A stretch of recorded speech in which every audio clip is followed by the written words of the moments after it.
Hi, this is Julie. Um, I'm here to tell you a little bit about Flourish, my 9-week course for women leaders.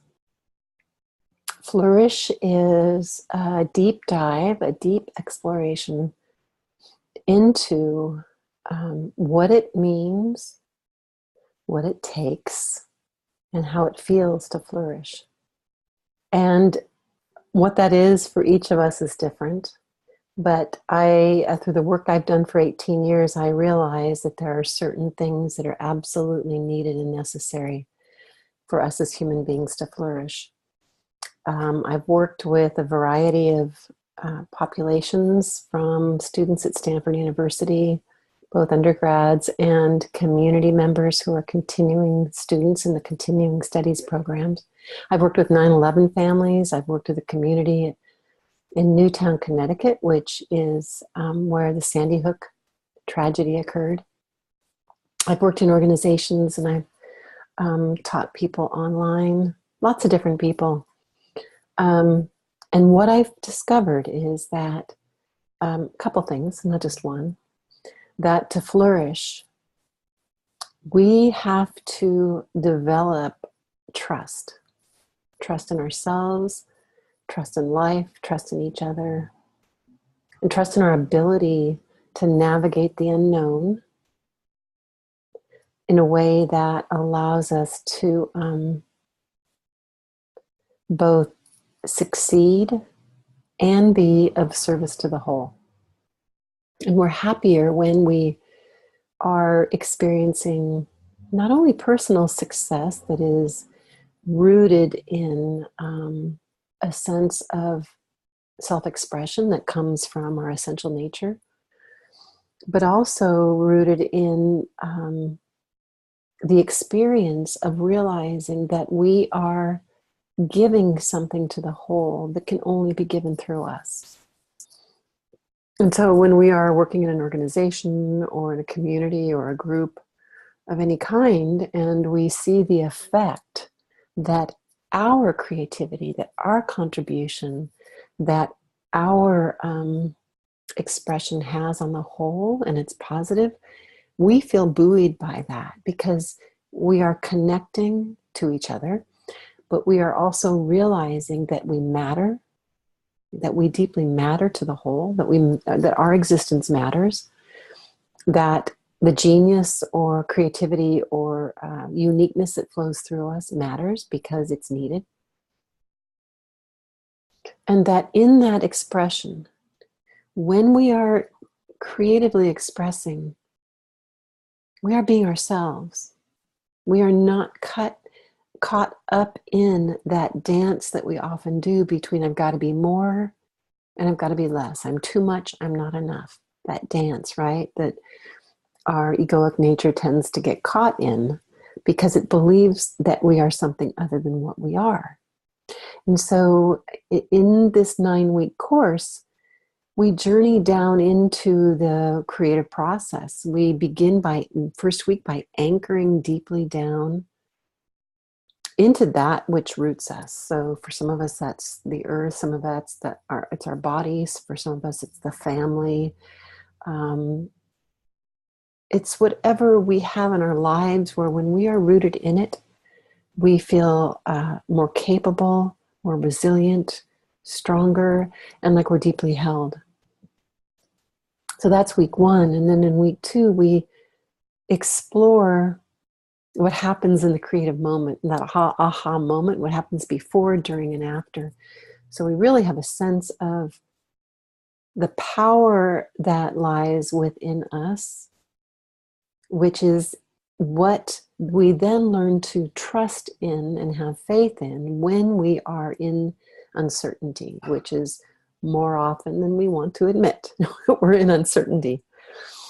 Week 3, then we look at what gets in the way of our being creative. Week 4, we dive into a tool that is like a mindfulness tool. It's paying attention. It's becoming present. It's becoming aware. It's practicing deep listening, starting to notice what's really here, because The only place we can create from is here. We can't create out of the past, out of the future.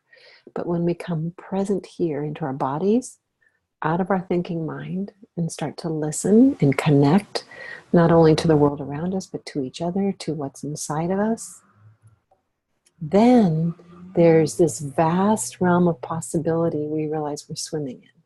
And it's out of this we create. And there's a beautiful exercise in this week that we do that really,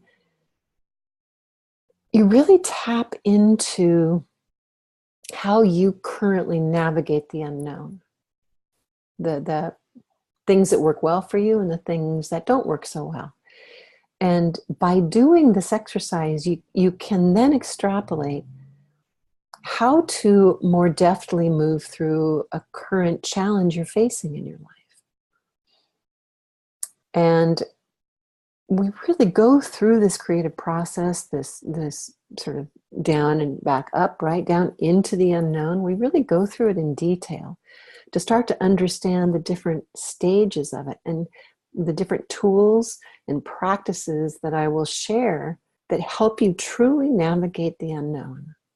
And that also you can then offer to your clients or the people that work with you. If you're in an organization and you have a team, you can share these with your team. The only caveat is you can't teach the course, but you can use these tools and practices, and some of my students are already doing that with really great results.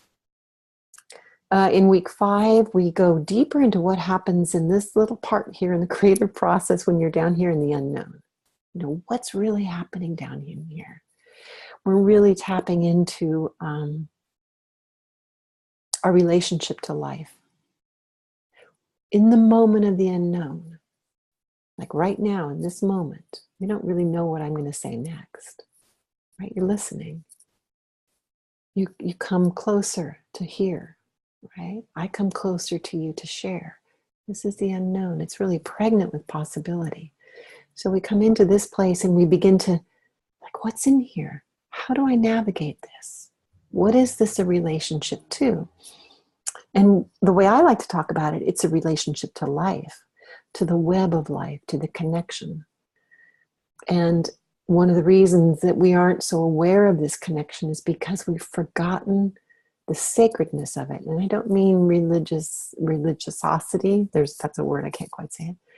I don't even mean spirituality. I mean the dignity and honor of life, right? That we honor and we dignify life is the most important thing, the sacredness of it. So when we come into this place and we're with each other and we are aware of dignifying and honoring life, we enter into this space in a different way. So that's week 5. Week 6, we talk about purpose, and vision, and a different way of looking at purpose that comes from your essential self. Let's see, week 7, it's more on the thing that gets in the way of creativity, which is the voice of judgment, but on a cultural level. So as women leaders, we're starting to look at in week 7,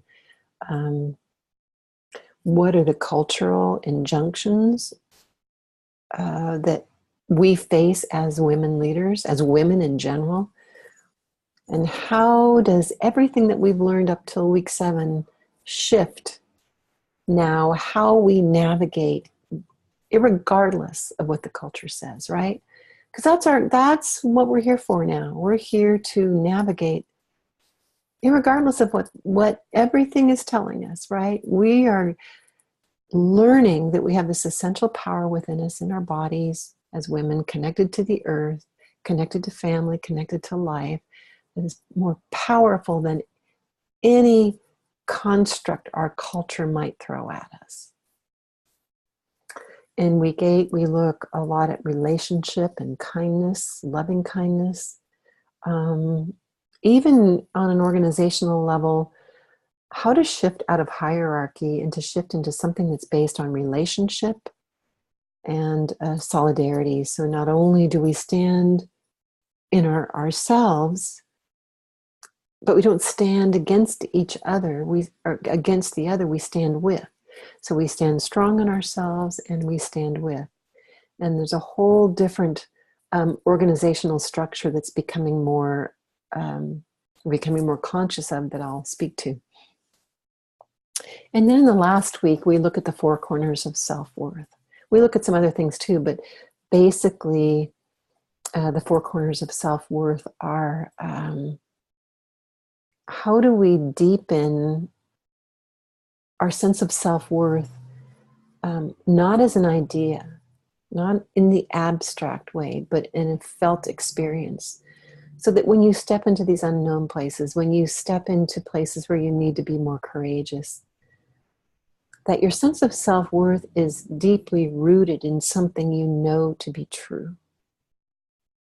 Deeply rooted in something you know to be true. And so I want to just offer a few more things. We do an exercise on stressors and how to move through the stressors in your life. It is really a wonderful one to share with the people you work with, and to practice on your own. When you boil it down to these 3 kinds of stressors and you apply this exercise, this practice, you can move through any stressor, and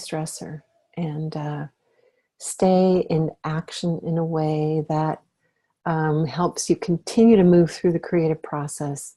We use that as like an overarching theme. Helps you continue to move through the unknown, even in the midst of stress, even in the midst of obstacles, that things that seem like they might be insurmountable. In the course, we meet 9 times, and we'll meet on Zoom, which is where right now I'm recording. So it's like this, but then you'll see everybody else in the class in little images on the side. It's really quite fun. It can feel a little off-putting at first because you're on video, but it's actually pretty cool. And in the last class, we had somebody in Africa and somebody in Canada and other people around the United States. I think there was one in Europe. So it allows us then to have this amazing community and connection with women that can be all over the world and have a variety of ways of seeing the world.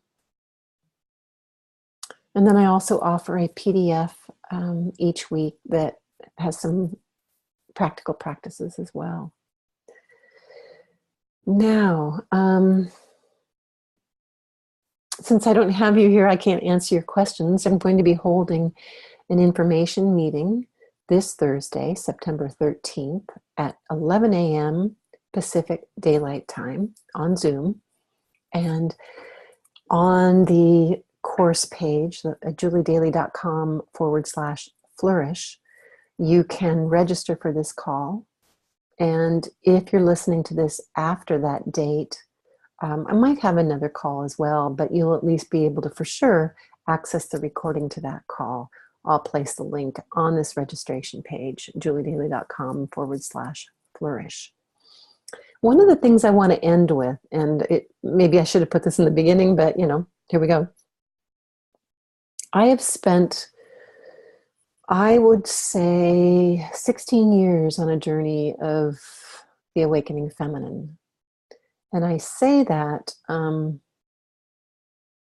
because the process has changed me deeply. I used to be a computer programmer at a financial institution for 15 years. My degree is from Stanford in computer science and art and psychology. So I have a very strong left brain. I was an artist as a child. I would say I'm still an artist. So it's not that I don't do art, but the feminine has awakened in me in a way that I realize a couple of things in my day-to-day experience. How deeply rooted in the heart we must learn to be if we are to survive. How deeply rooted into the earth, falling in love with her, we must be in order to survive. How deeply connected we are with each other, and how important that is. But one of the really important things I've come to see is that while we think, and this is true to a point, we think that the rising feminine is all about equality for women. That's part of it. That's half of it for sure. The other half, which I think is just as critical, is that we realize that the feminine principle is in service to all of life. The feminine principle is that which upholds all of life, that which nourishes and nurtures all of life, that which cares for life, that which does what needs to happen to bring forth life. It's a caregiving aspect of life. It lives not for self, but for life. So Lao Tzu once said that life doesn't live for itself. Life is eternal and infinite because it does not live for itself. When you live for yourself, that becomes a finite prophecy. And to me, that's what we're seeing in the world. We have a lot of human beings, not all of them, but many human beings who've been taught and raised to live for self over generations. It's not something that anybody needs to be blamed for, but many of us are complicit in it. And so if we open ourselves up to this sense of living not for self, but for life, life itself includes self. That doesn't mean that we go into a kind of codependent mode where we don't care for ourselves. It's the opposite. When you live for life itself, you realize that you take care of this, take care of this body, you take care of this mind, you take care of your heart, your soul. You do what you need to do to stay strong and healthy so that you can give and serve and be part of this transition that we're going through of humanity, right? So that's the other half of the rising feminine. And so much of what we see, there's nothing wrong with it, are programs that speak to how to improve yourself. Very important if that's what's necessary and that's what you're feeling called to right now. What I want to point out about Flourish is that it's both. This program, this course, this work gives you the tools to deepen into a state of flourishing in your own life, as well as provides you with those that can till the ground, plant the seeds, and water the soil so that others can grow as well, so that all can flourish. It's both, and I think that's what I'm so excited about as they come together in this, right? Not only do you have both, but for yourself as you grow, you realize that you yourself are growing, but you're also connected to this web of life, this amazing gift that we've been given to be alive as human beings at this time. And that we are on this transition team, and that it's a team. It's a team effort, right? And we need to call upon each other. We need help in this. We need to be with each other. We need to learn how to relearn how to connect, how to trust, how to have faith in. When I need something to call you and ask you for help, or when you need something to reach out to me and ask for help. So I'm excited about this. I think it's a beautiful course. It's a deep course. It's transformational, meaning that who you have thought yourself to be is going to change after going through it. That isn't always easy, but boy, is it, it's where it's at, right? It's where it's at. It's what we really want. It's what we really want. And often it's not as hard as we make it sound like it's going to be. You do it with me, you'll do it with other women. And I think you'll look back on it and see it as a turning point. That's a lot to say, so. Okay, again, if you have any questions, reach out to me. Flourish, we start on October 4th. It's Thursdays at 11 a.m. Pacific time. And if there's enough interest, we'll also have a second call at 5 p.m. on Thursdays.